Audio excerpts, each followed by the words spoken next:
اما بعد فاعوذ باللہ من الشیطان الرجیم بسم اللہ الرحمن الرحیم والعصر ان الانسان لفی خسر الا الذین آمنوا وعملوا الصالحات وتواصوا بالحق وتواصوا بالصبر صدق اللہ العظیم رب اشرح لی صدری ویسر لی امری واحلل عقدۃ من لسانی یفقہوا قولی اللہم ارحمنا بالقرآن العظیم واجعلہ لنا اماما ونورا وہدی ورحمہ آمین یا رب العالمین۔ والعصر، زمانہ گواہ ہے۔ سب سے پہلی بات تو یہ سمجھیے کہ عربی زبان میں زمانے کے لیے عصر کا لفظ بھی ہے، دہر کا لفظ بھی ہے، اور عجیب حسن اتفاق یہ ہے کہ دونوں کے حوالے سے صورتیں موجود ہیں، سورۃ العصر جس پر ہم اس وقت غور کر رہے ہیں، اور سورۃ الدہر هل أتى على الإنسان حين من الدهر لم يكن شيئا مذكورا۔ یہ دہر اور عصر کے درمیان فرق کیا ہے؟ ان دونوں میں وہ جو اب انسان کا کانسیپٹ ہے، ہماری جو ہائر فزکس ہے جہاں پہنچی ہے، کہ اصل میں یہ ٹائم اینڈ سپیس یہ ایک ہی کمپلیکس ہے، یہ جدا اینٹیٹیز نہیں ہے، ایک ہی کمپلیکس ہے جس کے کمپوننٹس ہیں۔ جیسے مثلا یہ سپیس ہے جو آپ کے سامنے ہے، یہ 3 ڈائمینشنل کانسیپٹ ہے۔ اس کا کوئی شے اتنی لمبی، اتنی چوڑی، اتنی اونچی یا گہری، یہ 3 ڈائمینشنز ہیں۔ Time is the 4th dimension of the space, اور کہا یہ جاتا ہے کہ جیسے یہ تینوں ڈائمینشنز جو ہیں، اب یہ اوپر جا کر آپ دیکھ رہے ہیں کہ یہ مل رہی ہیں لکیریں، لمبائی والی آ گئی، چوڑائی والی آ گئی، اونچائی والی آ گئی، اور یہ تینوں لکیریں جو ہیں یہ ایک دوسرے پر زاویہ قائمہ بنا رہی ہیں، رائٹ اینگلز، تینوں ایک دوسرے پر۔ وہ کہتے ہیں کہ یہ جو ٹائم ایلیمنٹ ہے یہ بھی زاویہ قائمہ بناتا ہے ان تینوں کے ساتھ، اور ممکن نہیں ہے، یہ ہمارے کانسیپٹ میں ممکن ہی نہیں ہے۔ کوئی لائن کا آپ تصور کر سکتے ہیں؟ تو 2 کے ساتھ زاویہ قائمہ ہوگا تو، اور تیسری کے ساتھ وہ جو اسٹریٹ لائن بن جائے گی، 180 کا زاویہ ہوگا۔ لیکن کہتے ہیں یہ فزکس ہے، یہ میتھمیٹکس ہے، اب جو بڑے لوگ ہیں، اب کوئی چیز ہمارے تصور میں نہ آ سکے، ہمارا تصور محدود ہے، اسی 3 ڈائمینشنل اسپیس کے اندر ہی ہم نے پروان چڑھا ہے ہم، اور ہمارا سارا تصور اور تخیل بھی انہی کے اندر ہے۔ تو اسپیس اینڈ ٹائم کمپلیکس کے اندر عصر میں زیادہ زور اور ایمفیسس جو ہے وہ ٹائم کی طرف ہے، اور دہر میں اسپیس کی طرف ہے، لیکن ان دونوں کے اندر ٹائم اینڈ اسپیس کمپلیکس دونوں کا تصور موجود ہے۔ اس کو فلسفے میں کہا جاتا ہے، ایک ہے ایبسولوٹ ٹائم یا پیور ڈیوریشن، جس میں کوئی مرور نہیں ہے، جس میں ماضی، حال، مستقبل نہیں ہے، زمانے کے گزرنے کا کوئی تصور نہیں ہے۔ ایک ہے سیریل ٹائم، وہ زمانہ جو گزر رہا ہے، کل تھا پھر آج آ گئی ہے، کل تھی اور آج آ گیا، آج ہے اور پھر کل جو ہے اور کل آ جائے گی۔ اسی طریقے سے سیریل ٹائم اور ایبسولوٹ ٹائم۔ عصر تیزی سے گزرنے والا زمانہ گواہ ہے، قسم ہے اس زمانے کی جو تیزی سے گزر رہا ہے۔ والعصر، اس میں اگر آپ کو یاد ہو، میں نے میٹرک کے زمانے میں سام آف لائف ایک نظم جو ہے انگریزی زبان کی بڑی عمدہ نظم ہے، اس کا ایک سٹینزا آپ کو سنا رہا ہوں۔ Art is long and time is fleeting and our hearts though stout and brave still like muffled drums are beating funeral marches to the grave۔ Art is long, فن ہو، علم ہو، یہ بہت طویل کام ہے، اس میں مہارت حاصل کرنا آسان کام نہیں ہے، اور وقت گزر رہا ہے تیزی کے ساتھ، ٹائم از فلیٹنگ، دوڑ رہا ہے، بھاگ رہا ہے۔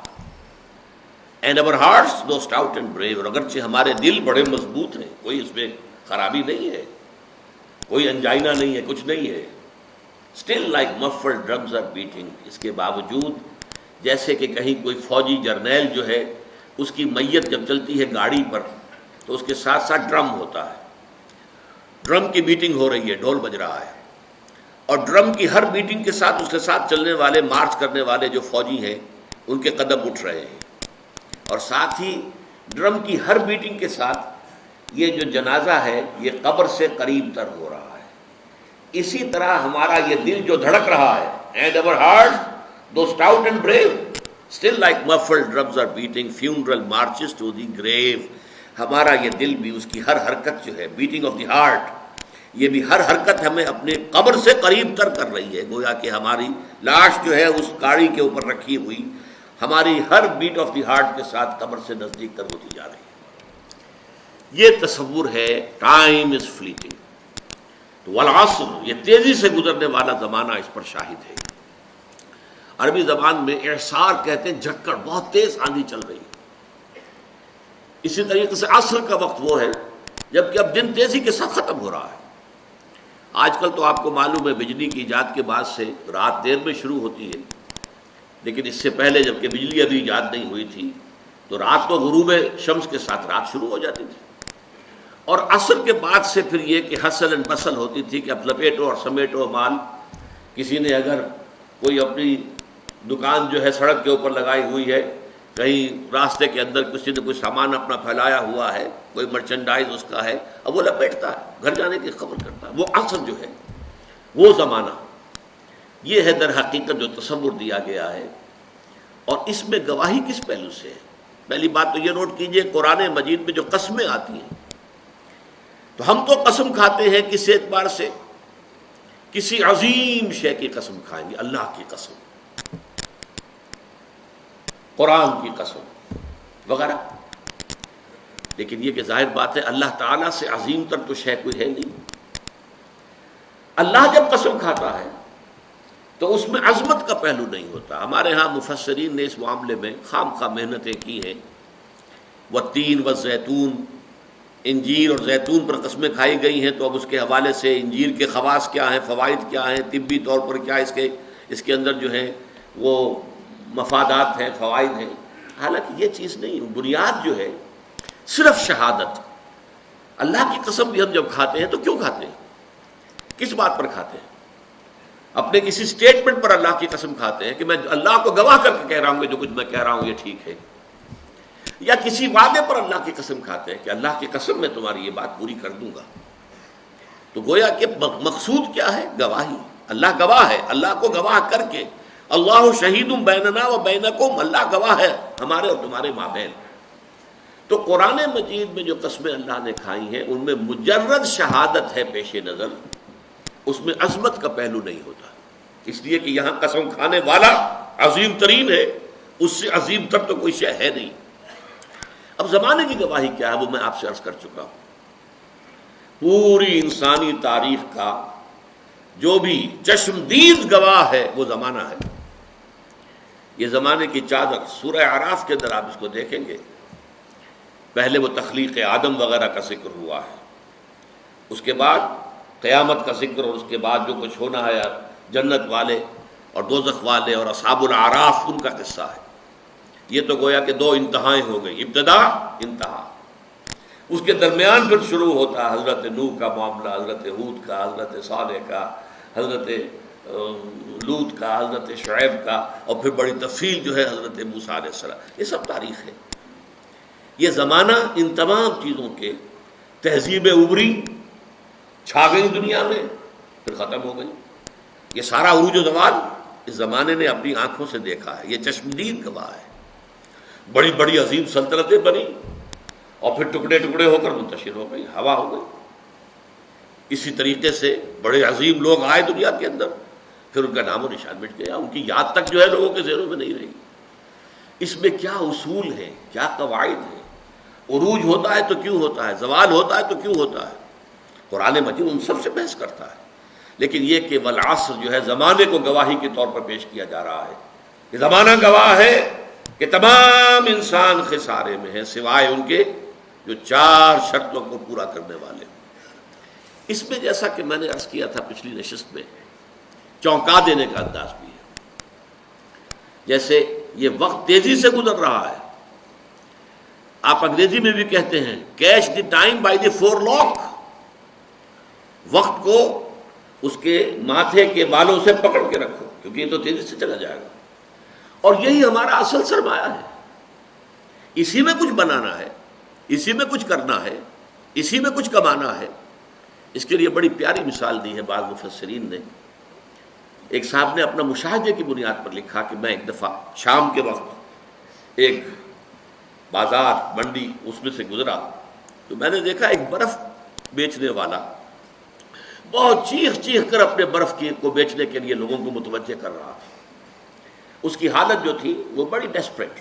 وہ کیوں انہوں نے سوچا؟ اس لیے کہ اس کا برف تو پانی ہو جائے گا، زیرو ہو جائے گا اگر بکا نہ۔ کوئی بساتی ہے، اس کا سامان ہے، نہیں بکا ہے، کوئی بات نہیں، دکان بند کرے گا، اگلے روز آئے گا، وہ سامان تو اس کے پاس ہے نا، اس کی اصل راس تو کہیں نہیں گئی، اس کا اصل سرمایہ تو محفوظ ہے۔ لیکن یہ برف کا تاجر جو ہے، یہ تو برف اگر بکی نہ تو پانی ہو گئی، ختم، اصل راس المال بھی گیا۔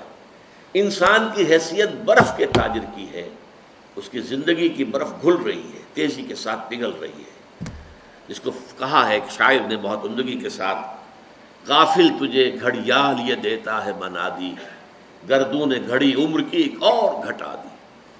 عام طور پہ تو ہم سمجھتے ہیں میری عمر پہلے 60 برس تھی، اب 61 ہو گئی، بڑھ گئی، بڑھی کہاں ہے، کم ہو گئی، اس لیے کہ جو بھی ٹائم اس دنیا میں ہے میرے لیے اس میں سے اب 1 سال کم ہو گیا۔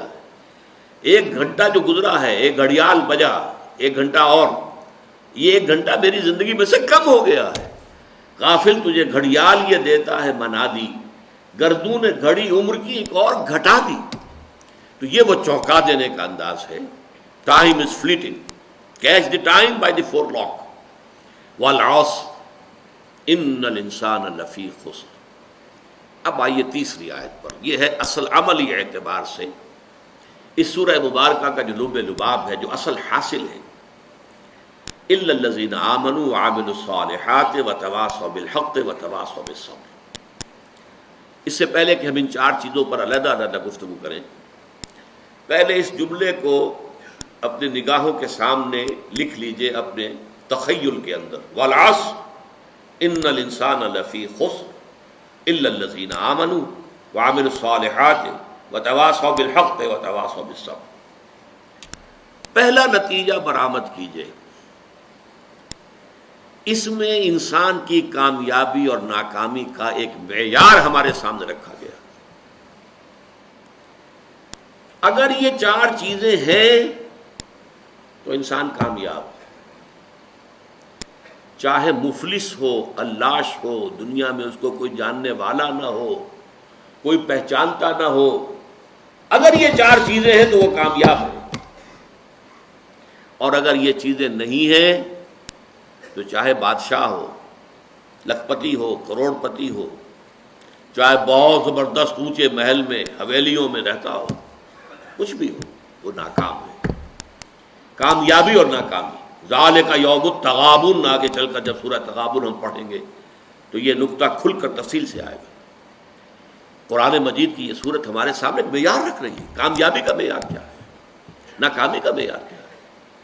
دیکھیے ہر انسان، کچھ لوگ تو ہوتے ہیں بہت ہی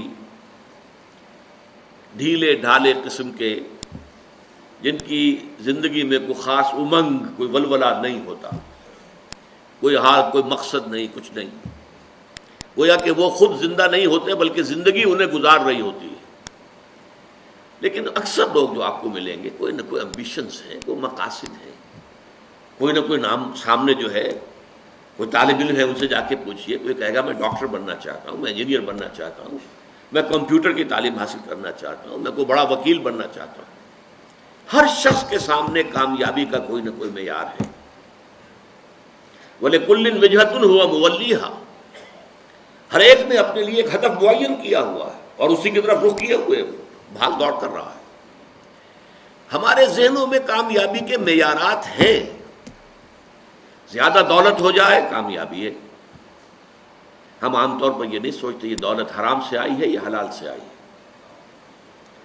بہت اونچا محل دیکھا محسوس ہوا یہ لوگ تو یہ شخص جو اس میں رہ رہا ہے بہت، جیسے کہ قارون جب نکلا تھا اپنے پورے شان و شوکت کے ساتھ تو اس کی قوم کے لوگوں نے کہا تھا کہ یہ تو بڑا خوش نصیب انسان ہے، حظ عظیم والا ہے، لیکن جب پھر وہ دھسا دیا گیا زمین میں تو انہوں نے کہا کہ ہاں اللہ تعالیٰ کا بڑا فضل ہم پر ہوا کہ ہم قارون کے مانند نہیں تھے، ورنہ ہمیں بھی دھسا دیا گیا ہوتا۔ لیکن یہ تو بات کی بات ہے نا، جب قارون کو دیکھا تھا شان و شوکت کے ساتھ نکلا ہے لوگوں میں، اس وقت تو یہ کہ اعصاب تھر تھرا جاتے ہیں لوگوں کے۔ کوئی بڑی لمبی سی چمکیلی سی بھڑکیلی سی کار آپ کے قریب سے گزرے تو ایک دفعہ تو اعصاب کے اندر ارتعاش ہوتا ہے، ہم متاثر ہوتے ہیں، اپنے ماحول سے متاثر ہوتے ہیں، اور اس میں پھر یہ کہ ہمارے جو تصورات ہیں کامیابی اور ناکامی کے، اگرچہ اول تو ہے ہی نہیں ہمارے سامنے یہ تصور کامیابی کیا ہے ناکامی کیا ہے، لیکن اگر ہو بھی تو ڈاواں ڈول ہو جاتے ہیں، ہم متاثر ہو جاتے ہیں، اس ماحول کا اثر لیتے ہیں، قبول کرتے ہیں، ہمارے اپنے اس ہدف کے ہوتے ہیں۔ تو پہلی بات تو یہ کہ کامیابی ان چار چیزوں کے حوالے سے ہے، یہ ہے تو چاہے کوئی غریب ہے۔ حضور نے فرمایا کچھ لوگ ایسے بھی ہوتے ہیں جو کسی محفل میں بار نہیں پا سکتے، کہیں وہ سفارش نہیں کر سکتے، ان کی یہ حیثیت ہی نہیں کہ کہیں جا کر سفارش کریں، کوئی انہیں رشتہ دینے کو تیار نہیں ہوتا، غریب ہے، مفلس ہے، خلاش ہے، کوئی حیثیت نہیں ہے، لیکن اللہ کی نگاہوں میں ان کا مقام وہ ہے کہ اگر وہ کہیں بھولے سے بھی کوئی قسم کھا بیٹھے تو اللہ تعالیٰ ان کے قسم کی لاج رکھے گا۔ مفلس ہونا، خلاش ہونا، گمنام ہونا، اس میں کوئی حرج نہیں، اگر ایمان ہے، عمل صالح ہے، تواصی بالحق ہے، تواصی بالصبر ہے، اگر یہ چیزیں ہیں تو ظاہر بات ہے کہ پھر انسان کی کامیابی ہے۔ کتنے ہی صحابہ تھے حضور کے جنہیں فقراء کہا جاتا ہے، جو اصحاب صفہ تھے، خاص طور پر کھانے پینے کے لیے کچھ نہیں، کسی وقت کوئی صدقہ کو آ گیا، کچھ مال کہیں کسی نے بھیج دیا انصاری نے تو کچھ کھا لیا، ورنہ نہیں، پڑے ہیں در پر۔ حضور کی صحبت اور علم یہی وجہ ہے، حضرت ابو ہریرہ اصحاب صفہ میں سے تھے نا، حالانکہ سن 7 ہجری میں ایمان لائے ہیں، گویا کہ حضور کے ساتھ ان کی رفاقت جو ہے زیادہ سے زیادہ 3 برس کی بنتی ہے، 4 برس کی بنتی ہے، اس سے زیادہ نہیں، لیکن سب سے زیادہ کثیر تعداد میں احادیث انہی سے مروی ہے۔ 24 گھنٹے جو وہی پڑے، نہ کوئی کاروبار ہے، نہ کوئی دھندا ہے، نہ کوئی دکان ہے، نہ کوئی اور محنت مزدوری ہے، اور وہ فرماتے ہیں خود کہ بسا اوقات ایسا ہوتا تھا کہ کئی وقت کے فاقے کی وجہ سے مجھ پہ بے ہوشی طاری ہو جاتی تھی، تو لوگ آتے تھے اور میری گردن پر اپنا پاؤں رکھتے تھے، وہ سمجھتے تھے کہ اسے مرگی کا دورہ پڑا ہے، حالانکہ مجھے بے ہوشی ہوتی تھی فاقے کی وجہ سے، یہ کیفیت تھی۔ لیکن کیا وہ ناکام تھے؟ نہیں۔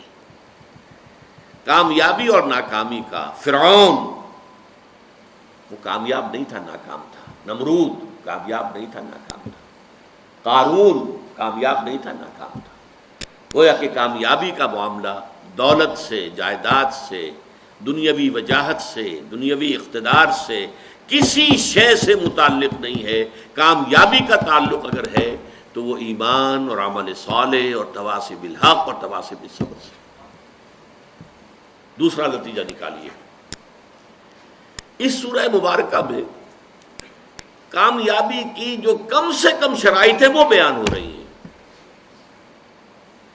نوٹ کیجئے، اگر انداز یہ ہوتا زمانہ گواہ ہے وہ لوگ بہت اونچے مراتب حاصل کر لیں گے جنہوں نے یہ شرطیں پوری کر دیں، ٹھیک، تو ایک امکان تھا کہ اگر یہ ساری شرطیں پوری نہ ہوں تب بھی کمتر درجے کی کامیابی تو حاصل ہو سکتی ہے، بہت اونچے مراتب نہ صحیح، نچلے درجے کے مراتب تک تو رسائی کا امکان ہے۔ یہ انداز نہیں ہے یہاں انداز کیا ہے؟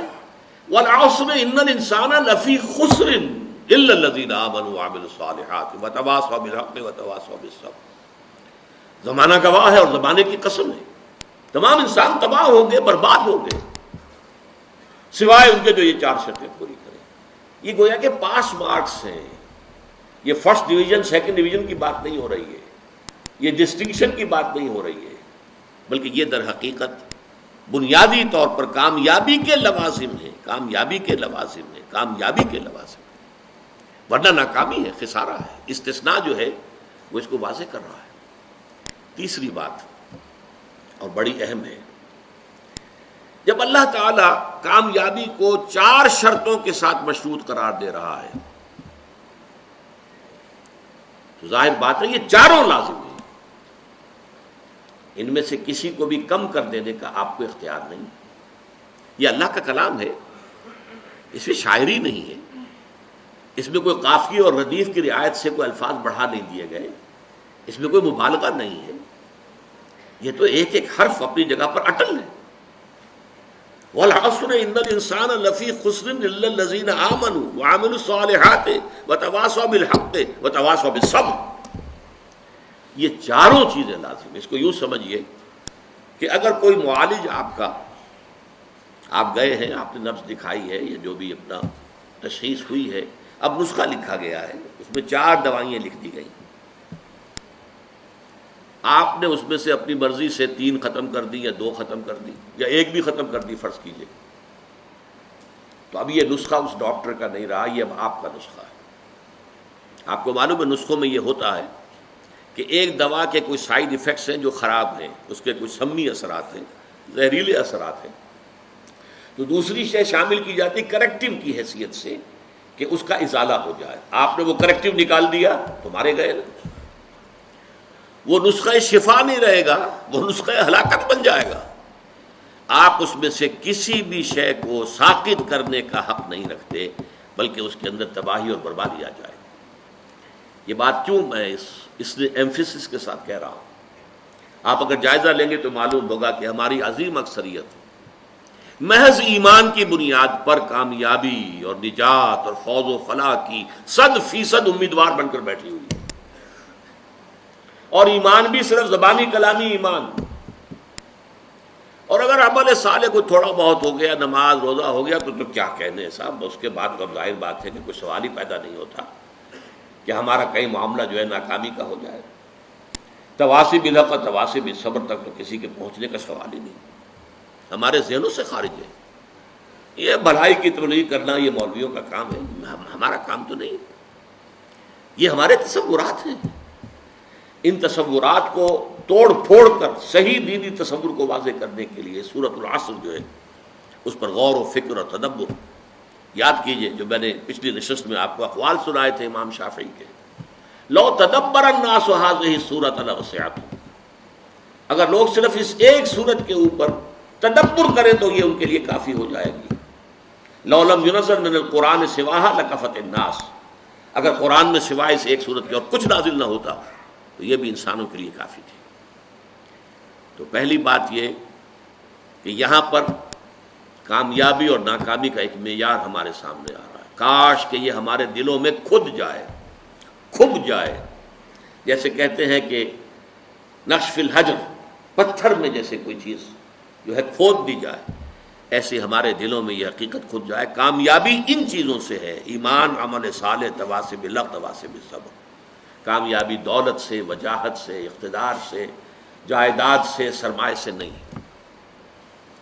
نمبر 2، یہ کم سے کم لوازم ہیں نجات کے۔ نمبر 3، ان میں سے کسی کو ساقط کرنے کا آپ کو اختیار نہیں۔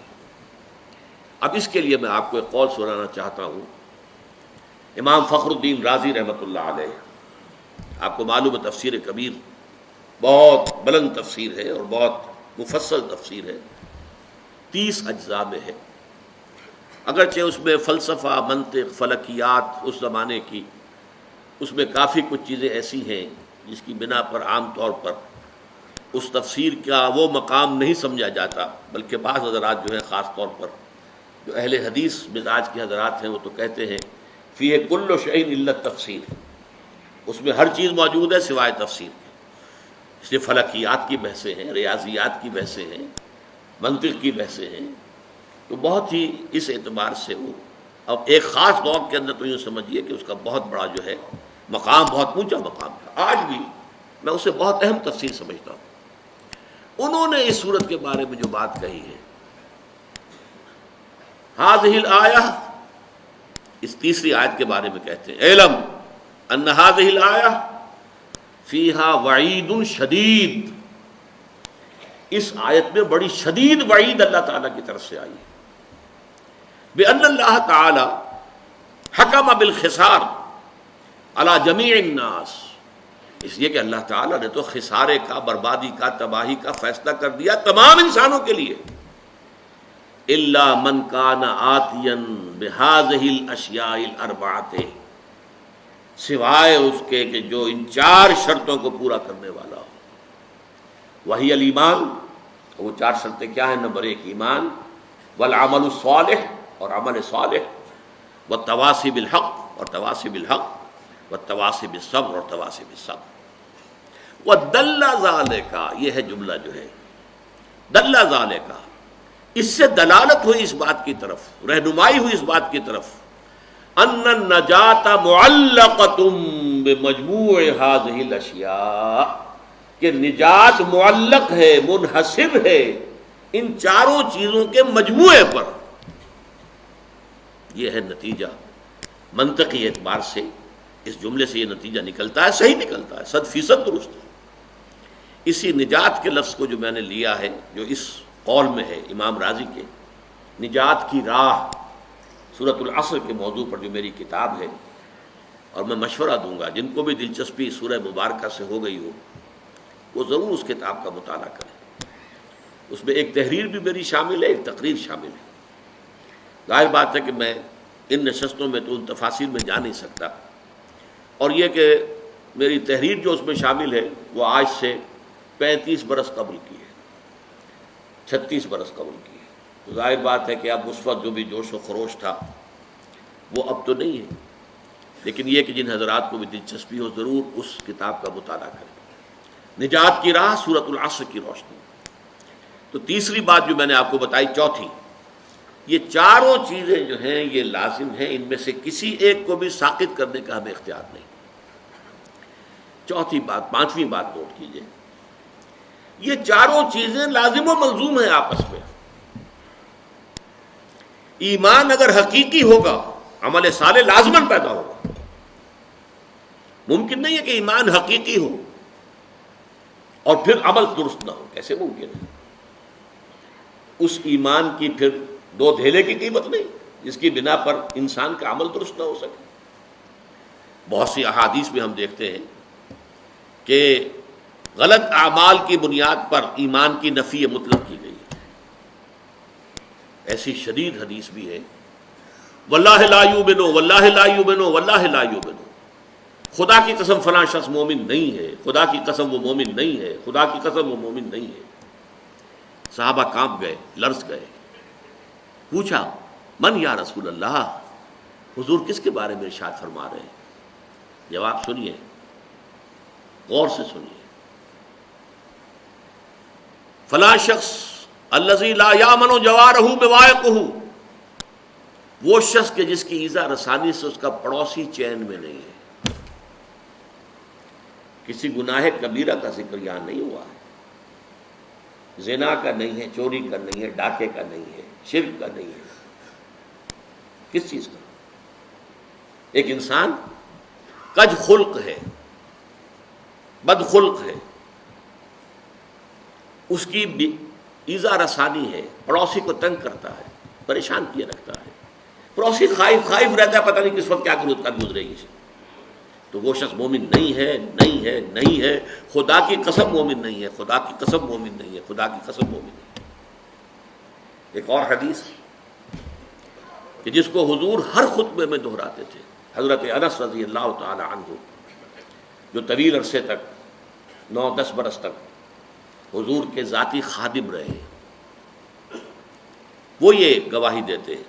انس رضی اللہ تعالی عنہ فرماتے قلما خطبنا رسول اللہ صلی اللہ علیہ وسلم الا قال، شاذ ہی کبھی ایسا ہوا ہوگا کہ اللہ کے رسول صلی اللہ علیہ وسلم نے فرمایا ہو، ہمیں خطبہ دیا ہو اور یہ الفاظ اس خطبے میں شامل نہ ہو. وہ کون سے الفاظ؟ لا ایمان لمن لا امانت لہ ولا دین لمن لا عہد لہ. جس شخص میں امانت داری کا وصف نہیں ہے اس کا کوئی ایمان نہیں. اور جس شخص میں ایفائے عہد کا مادہ نہیں ہے اس کا کوئی دین نہیں. کتنے کیٹیگوریکل ہیں یہ. تو ایمان اصل میں ایک ایمان قانونی ہے، اقرار باللسان. اس ایمان کی بات ہم یہ نہیں کر رہے. یہ تو جب پھر ہمارا جو ہے اس منتخب نصاب کا دوسرا حصہ آئے گا وہ ایمانیات کے مباحث پر ہوگا.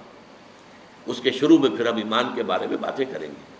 ایمان کسے کہتے ہیں، ایمان کی حقیقت کیا ہے، ایمان کی اقسام کیا ہے، ایمان کے درجے کیا ہے. اور پھر یہ کہ وہ حصے پڑھیں گے قرآن کے جس میں ایمان کا سنتھیسس، ایمان کے لیے استدلال کس طور سے قرآن مجید ایمان کی دعوت دیتا ہے.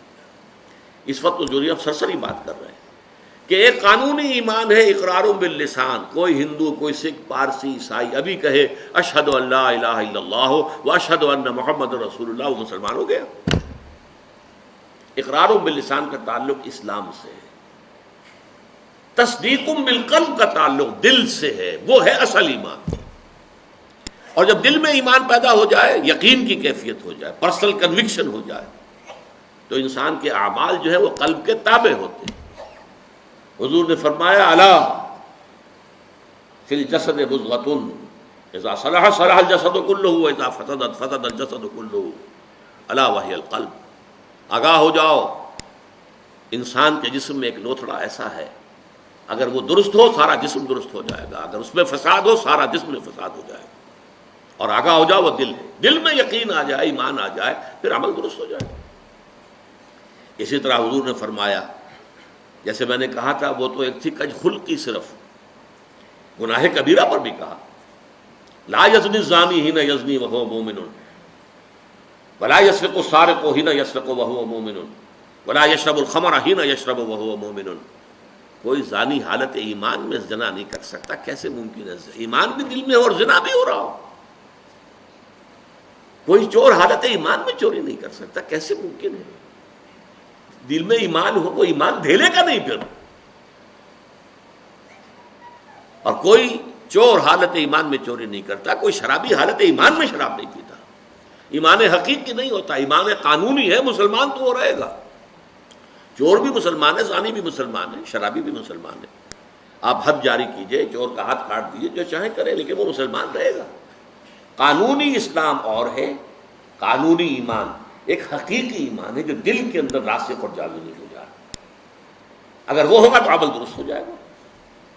اب نوٹ کیجئے عمل کے لیے لفظ جو آیا ہے، جیسے میں نے عرض کیا دہر اور عصر. عربی زبان کا ایک لفظ ہے فعل، ایک ہے عمل. انسان سے جو بھی حرکت سرزد ہو رہی ہو، خواہ وہ بالارادہ ہو، غیر ارادی طور پر ہو، خواہ وہ بڑی سہولت سے ہو جاتی ہو، خواہ اس میں مشقت آتی ہو، تکلیف جھیلنی پڑے، وہ فعل ہے. لیکن عمل کہتے ہیں مشقت طلب کام کو، محنت طلب بالارادہ عمل. اس لیے عاملۃ ناصبہ سورۃ الغاشیہ میں آیا ہے وجوہ یومئذ خاشعۃ عاملۃ ناصبہ.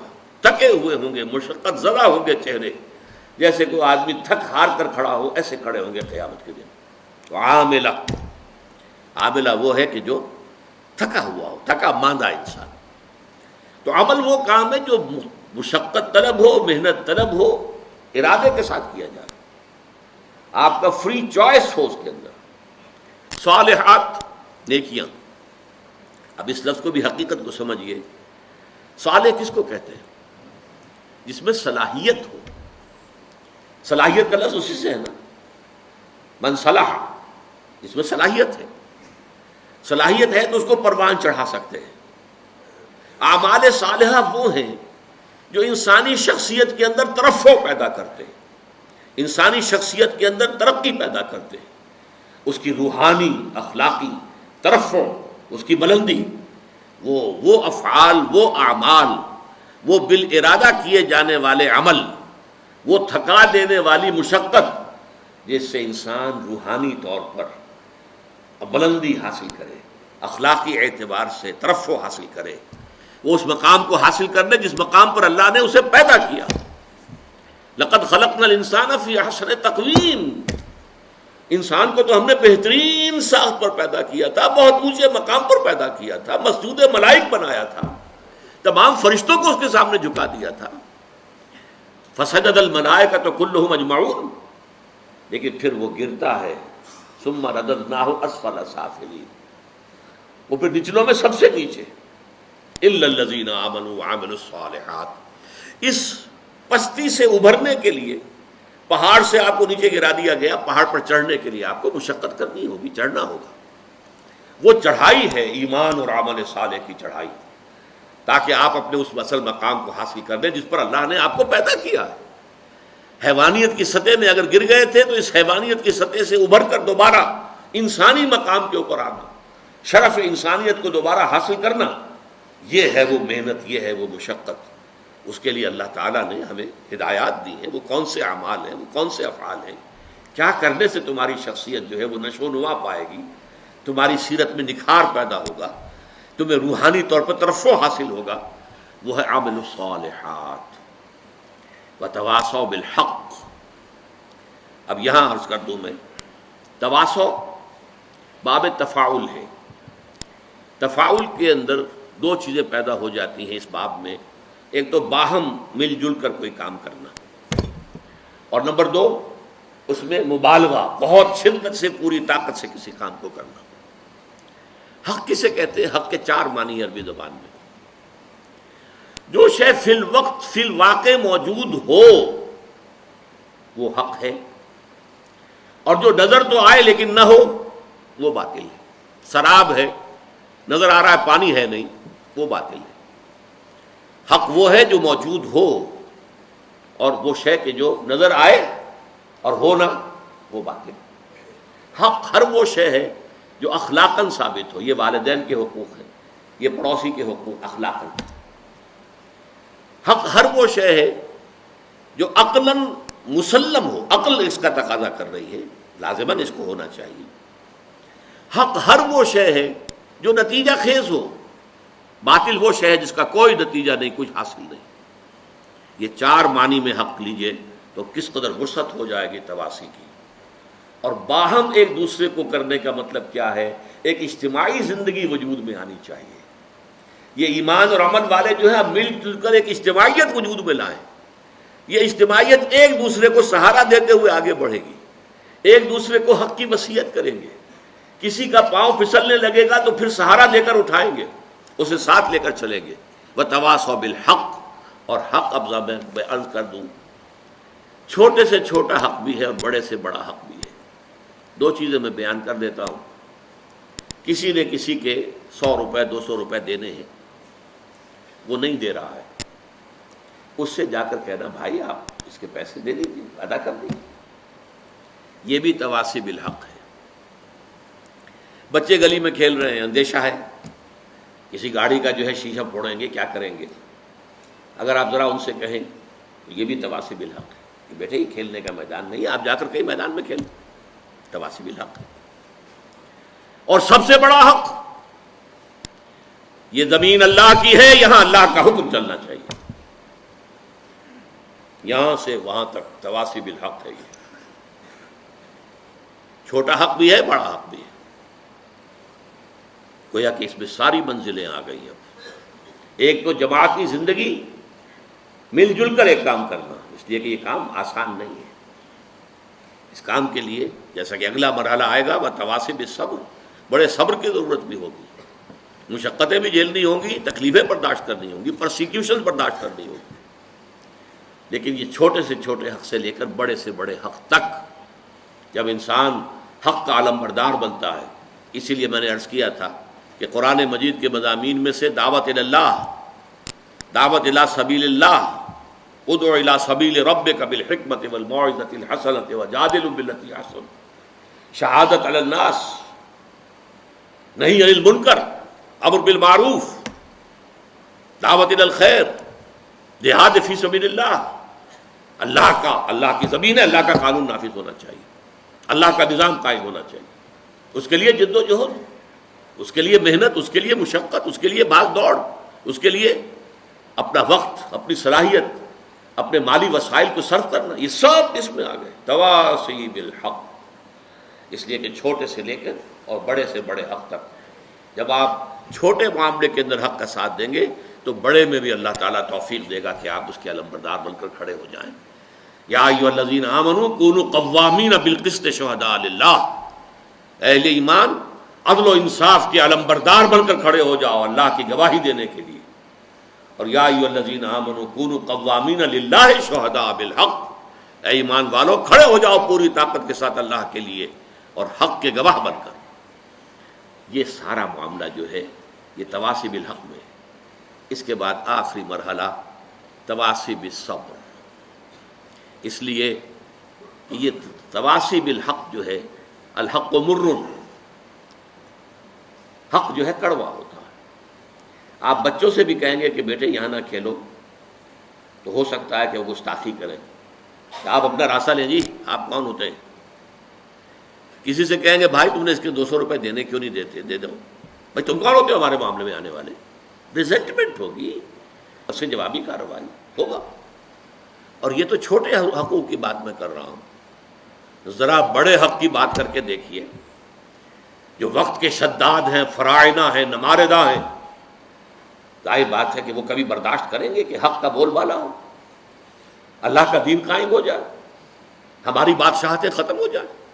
کوئی فرعون چاہے گا؟ کوئی نمرود چاہے گا؟ یہ کبھی نہیں ہوگا۔ اسی لیے تیسرا سبق ہوگا انشاءاللہ اس منتخب نصاب کا، سورہ لقمان کا دوسرا رکوع۔ حضرت لقمان کی نصیحتوں میں کیا تھا اپنے بیٹے کو؟ ایک بڑی جامع نصیحت کیا تھی؟ یا بنی اقم الصلاۃ وامر بالمعروف وانہی عن المنکر واصبر علی ما اصابک، اے میرے بچے نماز کو قائم رکھیو اور دیکھیو نیکی کا حکم دیجو، بدی سے روکیو، اور پھر جو تجھ پر بیتے اس پر صبر کیجو۔ بدی سے روکنے کے بعد یقیناً تمہیں ریزنٹمنٹ کا سامنا کرنا پڑے گا، ریزنٹمنٹ پرسیکیوشن تک بھی آ سکتی ہے۔ کیا لڑائی تھی؟ کیوں مارا جا رہا تھا حضرت بلال کو، اور کیوں جو ہے ننگے بدن دہکتے ہوئے انگاروں پر لٹا دیا گیا تھا حضرت خباب بن الارت کو رضی اللہ تعالی عنہ؟ آخر یہی تو تواصی بالحق، اللہ کا دین، حق کی دعوت، حق کی طرف لوگوں کو بلانا۔ آخری بات وتواصوا بالصبر، جو میں نے عرض کیا، ایک اجتماعی زندگی میں ایک دوسرے کا ہاتھ پکڑ کر، آپ کو معلوم ہے کہ اگر سیلاب کا ریلا زوردار آ رہا ہو، اکیلے اکیلے کھڑے رہیں گے تو بہہ جائیں گے، لیکن 10-15 آدمی ہاتھ میں ہاتھ ڈال کر کھڑے ہو جائیں گے تو سیلاب کا ریلا انہیں بہا نہیں سکے گا۔ جب اجتماعی زندگی کے اندر پھر صبر کی ایک دوسرے کو نصیحت اور وصیت، اگر کسی وقت کسی کا حوصلہ جو ہے جواب دے رہا ہو، کسی کی ہمت جواب دیتی محسوس، اسے ساتھی اسے بک اپ کریں، اس کو حوصلہ دلائیں، دوبارہ اسے کہیں بھائی ہمت کرو، کھڑے ہو جاؤ، اس کا سہارا بنے، کہیں اسے تعاون کی ضرورت ہے تعاون پیش کریں۔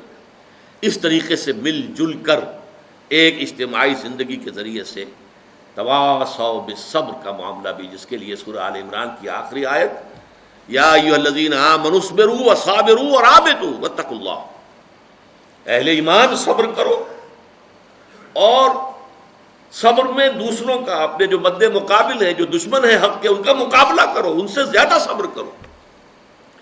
یہ کفار بھی تو صبر کر رہے ہیں نا، یہ ابو جہل جو ہے صبر کر رہا ہے اپنے باطل معبودوں کے لیے۔ پہلے آیا تھا بدر میں، مارا گیا کہ نہیں مارا گیا؟ لیکن پھر مکے کے جو مشرکین تھے دوبارہ آ گئے 1 سال کے بعد، پہلے 1000 آئے تھے، اب 3000 آ گئے۔ وہ اپنے معبودان باطل کے لیے قربانیاں دینے کو تیار ہیں۔ تمہیں ان سے بڑھ کر قربانی دینی چاہیے، تمہیں ان سے بڑھ کر صبر کرنا چاہیے۔ یہ ہے صبر، یہ ہے 4 آیتیں۔ اس میں اگرچہ بعض نکات اب بھی تشنہ رہ گئے ہیں، لیکن بحیثیت مجموعی، جسے اصطلاحاً کہا جاتا ہے تذکیر بالقرآن، ایک ہے تدبر قرآن، گہرائیوں میں اترنا، ایمان کے لفظی معنی پر بحث ہو، ایمان کے عمل صالح اس کے مختلف پہلو، تواصی بالحق اس کے مختلف پہلو، ان میں آپس میں ربط کیا ہے، کیوں لازم و ملزوم ہے۔ اس حوالے سے کچھ چیزیں ہو سکتا ہے کہ میں اگلی نشست میں ابھی ان کی بھی تلافی کروں۔